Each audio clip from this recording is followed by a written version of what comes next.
del anterior y con lo que yo estoy planteando, me gustaría saber cómo desde el cibercomunismo vosotros respondéis a la crítica de la imposibilidad del cálculo económico en una economía socialista. Bueno, a ver, la idea esta liberal, que es importante hacerle frente, pues porque luego la repite casi, bueno, pues toda la profesión económica por un lado y luego casi todo el espectro ideológico político, ¿no? Entonces, combatirla es importante por esto que comento, ¿no? La idea que plantean es que la racionalidad económica es imposible sin mercados, es decir, sin compraventa, ¿no? Sin derechos de propiedad privada, sin competencia, todo lo que está implicado en la idea de mercado, ¿no? Producción atomizada, etcétera. Sin eso, la racionalidad económica es imposible, ¿no? Entonces, esta tesis, esta idea general, tendría, o a lo largo de la historia de este debate, tendría como dos alas, dos variantes, dos vertientes. Una es la que representaría Mises, que es como tú has señalado, el que arranca, ¿no? Formalmente, por lo menos, este debate, esta crítica, que sería una crítica centrada en lo que él llama la imposibilidad del cálculo, ¿no? Económico en el socialismo, y luego, décadas después, Hayek la retoma parcialmente y la extiende a otra, o le plantea una derivada a esta crítica y la extiende a otros campos, que es lo que él llama el problema del conocimiento, ¿no? Entonces, por empezar con la primera, lo que plantea Mises es que el argumento es el siguiente, lo que plantea. Dice, si se socializa la producción, ¿no? Eso significa que se elimina la compraventa de medios de producción. Si se elimina la compraventa de medios de producción, no se forman precios monetarios. Si no se forman precios monetarios, no se pueden calcular costes, porque no se pueden reducir todos los insumos a un denominador común, ¿no? Si no se pueden calcular costes, es el siguiente paso de la argumentación de Mises, dice no se pueden comparar técnicas productivas y, por tanto, elegir las que sean más eficientes. Y luego, como último paso de toda esta argumentación, diría que tampoco es posible la evaluación empresarial emprendedora, ¿no? A partir de lo que ellos llaman precios futuros, ¿no? Sobre inversiones, ¿no? Con recursos propios, en un marco de incertidumbre. Dicen que todo esto, sin mercado, pues obviamente no se puede hacer, ¿no? El propio Mises luego añade a ese tipo de crítica, van de la mano, pero añade otras cuestiones como que la alternativa que podría suponer realizar el cálculo, ¿no? Económico en términos laborales no es posible porque, aparte de la complejidad de los cálculos, ¿no? El trabajo es heterogéneo y luego, aparte, los recursos naturales no se podrían tasar, ¿no? En términos de trabajo. Y, por último, lo que añadiría también Mises es que la propiedad social, por el hecho de ser propiedad social, por el hecho de reunir el conjunto de medios de producción en propiedad social, implicaría, esto es lo que él plantea, implicaría un único centro desde el que se programa hasta el último detalle de la actividad productiva, ¿no? Pero como es imposible que ese centro sea omnisciente, infalible, pues entonces está abocado de antemano al fracaso. Esa es la crítica de Mises y sus seguidores, ¿no? al socialismo, que es la crítica basada en la imposibilidad o supuesta imposibilidad del cálculo económico. Como decía antes, Hayek representaría una variante, ¿no? Una versión parcialmente distinta, ¿no? de esta argumentación, porque lo que plantea es que es el problema del conocimiento, de la información. Ellos lo manejan estos términos como equivalentes. Y lo que viene a decir Hayek es que la información fundamental, ¿no? Para coordinar de forma eficiente una economía compleja, una economía con una división del trabajo pues, muy desarrollada, es una información que tiene un carácter subjetivo. Eso significa, en términos de los austríacos, que depende esa información, ¿no? De quién la descubre o de quién la procesa, ¿no? La interpreta esa información. Que la información también tendría un carácter práctico, es decir, que sería dependiente, ¿no? de la actividad de la gente, ¿no? Que está desplegando su función empresarial, ¿no? Para detectar oportunidades de ganancia en el mercado, ¿no? Que tendría además un carácter disperso, es decir, que sería información que estaría diseminada entre la infinidad de agentes económicos que hay, de todo tipo, y que además, para rematar la complicación, sería una información inobjetivable, ¿no? Inarticulable, porque tendría un componente o un carácter esencialmente, buena parte de ella tendría un carácter esencialmente tácito, ¿no? En forma de destrezas, habilidades, ¿no? Eso no la puedes objetivar, esa información, ¿no? Entonces, claro, la conclusión de ese tipo de planteamiento es que solo podría resolver, ¿no? el mercado esa coordinación en economías complejas, de una forma eficiente, ¿no?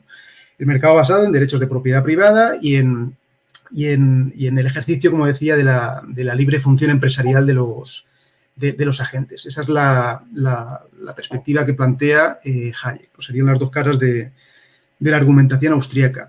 La conclusión como sintética, ¿no? De síntesis de estas dos variantes sería que ellos entienden, yo creo que tienen una parte de razón, entienden que el problema de la asignación eficiente de recursos escasos en economías complejas son con una división del trabajo muy desarrollada, ¿no? Y dinámicas, es decir, con economías que están sometidas a un continuo cambio de preferencias, de técnicas, ¿no? de ofertas, ¿no?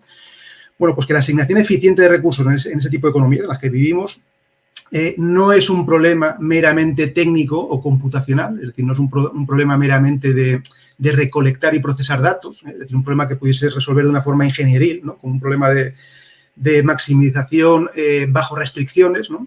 Sino que es un problema, dicen ellos, y yo creo, ya digo, que tienen parte de razón, que es un problema fundamentalmente dicen que es de tipo económico-empresarial, ¿no? Entendido por esto un problema de valoración y elección humanas, donde lo importante no es tanto operar con información ya dada, es decir, información que es conocida sobre los fines de la actividad productiva, sobre qué queremos producir, cómo, dónde, cuánto, ¿no? Sino que de lo que se trata realmente es de generar nueva información sobre fines y medios de la actividad productiva, ¿no? Entonces, la conclusión que ellos sacan, ¿no?